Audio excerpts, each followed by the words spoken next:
Hello, welcome to my channel Practical Power. आज का हमारा टॉपिक है डी मॉर्गन्स थ्योरम।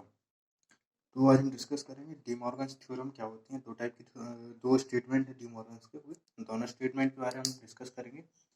ओके, तो अगर आप मेरे चैनल पर न्यू है तो वो चैनल को सब्सक्राइब कर लें और बेल आइकन प्रेस कर लें ताकि आपको लेटेस्ट अपडेट मिलते रहे।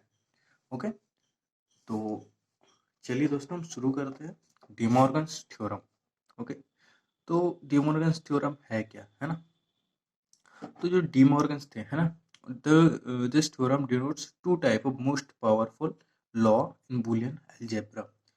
तो इस थ्योरम से क्या है कि दो मोस्ट पावरफुल जो लॉ थे, है ना, दो लॉ दिए गए थे बुलियन अलजेब्रा में। ओके, तो उन दो लॉ को हम बोलते हैं डी मॉर्गन्स थ्योरम, है ना, उन दोनों लॉ को। तो फर्स्ट जो हमारा लॉ है ना,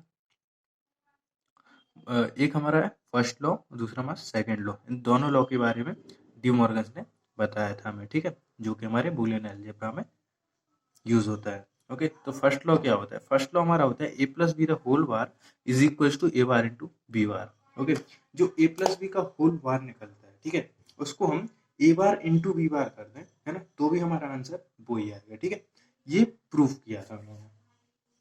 तो ये हमारा होता है बुलियन अलजेब्रा में फर्स्ट लॉ, है ना। तो इन दोनों को अपन को देखना है, प्रूव करके देखना है कि ये दोनों आपस में इक्वल आते हैं या नहीं। ठीक है, ए प्लस बी का होल बार का जितना आंसर आता है उतना ही ए बार इंटू बी बार करने पे आता है या नहीं। ठीक है, ये हमें देखना है। ठीक है, तो फर्स्ट लॉ हमारा यही बोलता है, first law states that the complement of the sum of the variable. Okay, the complement of the sum of the variable, ये जो दो वेरिएबल है उनके सम का कॉम्प्लीमेंट। ठीक है, so the complement of the sum of the variables, okay, is equal to the product of their individual complement। ठीक है, किसकी इक्वल होगा? उन दोनों के, उन दोनों वेरिएबल के कॉम्प्लीमेंट के प्रोडक्ट के इक्वल होगा। Okay, it means that the complement of the two or more variable or together. Okay, इसका मतलब क्या है कि कोई दो या दो से अधिक जो वेरिएबल है ना, और टुगेदर, जो कि क्या है, और से जुड़े हुए हैं, है ना। और का यहाँ पे यूज हुआ है, और गेट का ए प्लस बी। ठीक है, और टुगेदर, ठीक है, that the complement of the two or more variable or together. ठीक है, और गेट से किन्हीं दो वेरिएबल का कॉम्प्लीमेंट, ठीक है, which is same as the end of the complement of each of individual variable, जो किसकी इक्वल होगा? दो वेरिएबल के जो दो वेरिएबल है उनकी प्रत्येक वेरिएबल के कॉम्प्लीमेंट के एंड मतलब एंड हमारा क्या है? इनटू, है ना, एंड हमारा क्या दिखाता है? इनटू, इनटू हमारा होता है and gate. Okay, so which is same as the and of the complement each of individual variables. Okay, तो आई होप आपको समझ में आ गया होगा। सिंपली बात यह है कि जो हमारा the sum of the variables, okay, the sum of the complement of the sum of the variables, okay, is equal to the complement of their individual complement। ठीक है, is equal to the product of their individual complement। तो ये हमारा होगा first law. Okay, मतलब A plus B का whole bar is equal to होगा A bar into B bar. Okay, तो इसका डायग्राम कैसे बनेगा? तो सबसे पहले हमें चाहिए ए प्लस बी का होल बार। तो ए प्लस बी हमें कहाँ से मिलेगा? और गेट से, और हमें क्या चाहिए? उसका होल बार चाहिए। तो हम क्या करेंगे? नॉर गेट का यूज़ कर लेंगे। ओके, तो नॉर गेट का यूज़ कर लेंगे तो हमें ये हमारा फर्स्ट इनपुट, ये हमारा सेकंड इनपुट, ए और बी, तो यहाँ से हमें आउटपुट मिल जाएगा ए प्लस बी का होल बार। ये हमारा नॉर गेट से मिल गया। अब हमें क्या चाहिए? ए बार इंटू बी बार। तो ए बार हमें कहाँ से मिलेगा? नॉट गेट का यूज़ कर ले हम, तो यहाँ से ए दिया हमें, ठीक है, यहाँ से हमने इसको ए दिया तो यहाँ पे हमें क्या मिलेगा? ए बार मिल गया। ऐसे यहाँ से हमने बी दिया तो यहाँ पे हमें बी बार मिल गया। ओके, अब इन दोनों को हमें क्या करना है? इनटू करना है। तो इनटू किससे होता है? एंड गेट से। तो हमने यहाँ पे एंड गेट में इन दोनों को इनपुट दे दिया, क्या हो गया? ए bar into B bar. Okay, अब हमें प्रूफ करना है, हमें ये देखना है कि जो इस स्टेटमेंट में बोला गया है कि the product the sum the complement of the sum of the variables is equal to the product of their individual elements, individual complement. Okay, ये दोनों, ये सही है या नहीं, ठीक है, ये दोनों एक दूसरे के इक्वल आते हैं या नहीं, ठीक है, तो वो हम देखते हैं। तो इसके लिए हमें ट्रुथ टेबल बनानी पड़ेगी। ट्रुथ टेबल हमारा क्या रहेगा, ए और बी हमारे दो इनपुट्स रहेंगे, ठीक है। अब हमें क्या चाहिए, पहला तो हमें चाहिए ए प्लस बी का होल बार, दूसरा हमें चाहिए ए बार इंटू बी बार, है ना। तो फर्स्ट हम निकाल सबसे पहले हम ए बार और बी बार निकाल लेते हैं, ठीक है। तो हम ए बार और बी बार चाहिए, तो सबसे पहले हम वो निकाल लेते हैं। तो यहाँ से ए का ए बार यहाँ पे निकाल लेंगे, बी का बी बार निकाल लेंगे। तो ए का जीरो क्या हो जाएगा, वन, जीरो का वन, वन का जीरो, वन का जीरो। ऐसे बी बार क्या हो जाएगा, जीरो का वन, वन का जीरो, जीरो का वन, वन का जीरो। तो ए बार और बी बार हमें मिल गए, ठीक है। अब इस स्टेटमेंट में क्या बोला था, ए प्लस बी का होल बार चाहिए हमें।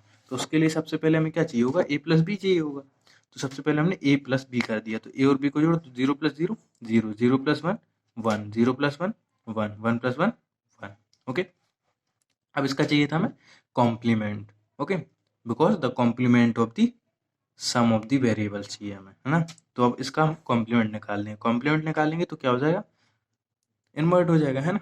कॉम्प्लीमेंट मिल जाएगा हमें, इन्वर्ट कर देंगे तो जीरो का क्या हो जाएगा, वन, वन का जीरो, वन का जीरो, वन का जीरो। अब हमें क्या चाहिए, स्टेटमेंट के अकॉर्डिंग ये किसके इक्वल होगा, A bar into B bar के, मतलब product of their individual complement, जो वेरिएबल्स हैं, ठीक है, उनके इंडिविजुअल उनका प्रोडक्ट जो होगा इंडिविजुअल कॉम्प्लीमेंट के प्रोडक्ट के बराबर होगा, है ना। तो हम देखते हैं, तो हमारे पास ए बार है बी बार है, इन दोनों को मल्टीप्लाई करके देखते हैं। तो वन इंटू वन वन हो जाएगा, one into zero zero, zero into one one, और जीरो इंटू जीरो जीरो, ठीक है। तो यहाँ पे देखो ए प्लस बी का बार और ए बार इंटू बार दोनों आपस में देखो इक्वल आ रहा है, one one, zero zero zero zero zero zero, ठीक है। मतलब ये स्टेटमेंट क्या है, बिल्कुल सही है ना। ए प्लस बी का bar is equal to A bar into B bar हम लिख सकते हैं, ठीक है। तो इस तरीके से डी मॉर्गन्स ने हमें दो लॉ दिए थे। तो ये हमारा हो गया फर्स्ट लॉ।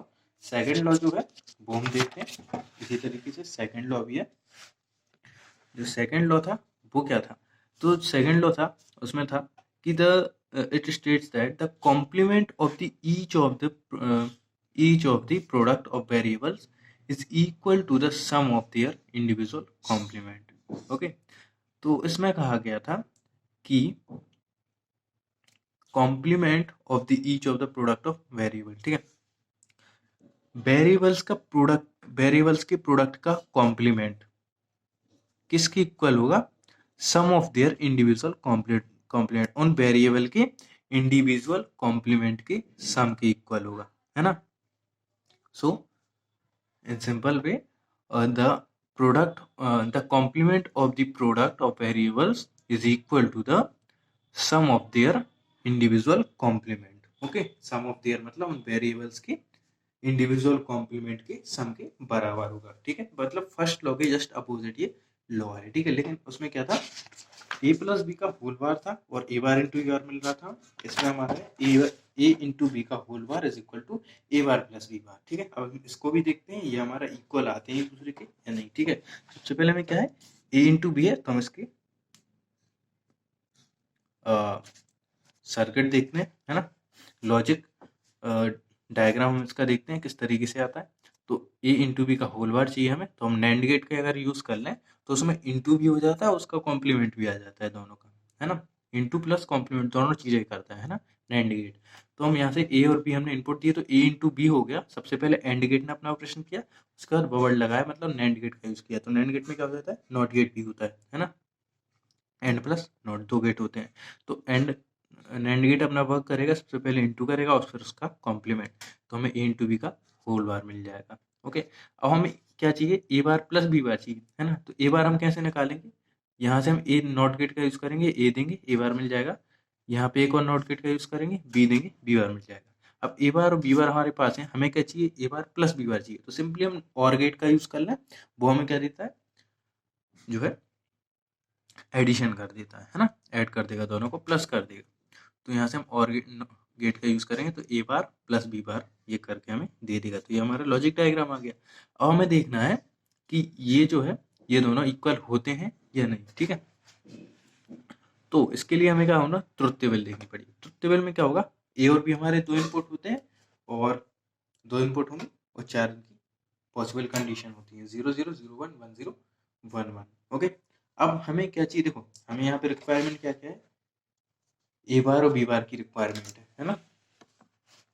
तो हम क्या करेंगे, सबसे पहले ए बी से ए बार और बी बार निकाल लेंगे। ओके, तो 0 का 1, 0 का 1, 1 का 0, 1 का 0। सेम बी बार निकाल लेंगे, तो 0 का 1, 1 का 0, 0 का 1, 1 का 0। ओके, अब हमें क्या चाहिए, A bar into B bar, A into B the whole bar चाहिए हमें, है ना। होल बार चाहिए तो हम सबसे पहले क्या करना पड़ेगा, ए इंटू बी चाहिए पड़ेगा, है ना, तब तो हम उसका कॉम्प्लीमेंट बता पाएंगे। तो हम क्या करेंगे, ए इंटू बी कर देंगे, तो 0 into 0 0, 0 into 1 0, 1 into 0 0, and 1 into 1 1। Okay, अब हम इसका कॉम्प्लीमेंट चाहिए तो हम इसका कॉम्प्लीमेंट निकाल देते हैं। कॉम्प्लीमेंट निकालने का मतलब यहाँ पे बार लग जाएगा, तो 0 का 1, 0 का 1, 0 का 1, एंड 1 का 0। अब हमें क्या चाहिए, ए बार प्लस बी बार चाहिए, है ना, प्रूफ करने के लिए ए बार प्लस बी बार कर देंगे। तो ए बार ए बी बार ए, दोनों को प्लस कर दो, तो 1 प्लस 1 1 हो जाता है हमारा, 1 प्लस 0 1, 0 प्लस 1 1, एंड 0 प्लस 0 0। तो अब आप यहाँ देख पा रहे होंगे कि ये देखो आपस में दोनों इक्वल आए, है ना, चारों कंडीशन हमने अप्लाई की और दोनों आपस में कैसे आए, इक्वल आए। तो इस तरीके से हमारा सेकंड लॉ जो है, law of D Morgan's theorem, वो भी यहाँ पे प्रूफ होता है ना। मतलब हम ये भी यूज कर सकते हैं। Okay, A plus A into B the whole bar है, तो हम उसको ए बार प्लस बी बार लिख सकते हैं। ठीक है, तो इस तरीके से हम डी मॉर्गन्स थ्योरम का यूज करते हैं। ओके, तो आई होप आपको समझ में आ गया होगा, है ना। तो अगर आपको वीडियो अच्छी लगे हो तो आप वीडियो को लाइक करें, शेयर करें और चैनल को सब्सक्राइब जरूर कर लें। और अगर आपको कोई भी डाउट रह जाता है ना, तो आप कमेंट कर सकते हैं, मैं उसको क्लियर करूँगा। ओके, और आपको वीडियो कैसी लगी ये भी आप कमेंट करके बताएं। ओके, सो थैंक यू, मिलते हैं नेक्स्ट वीडियो में।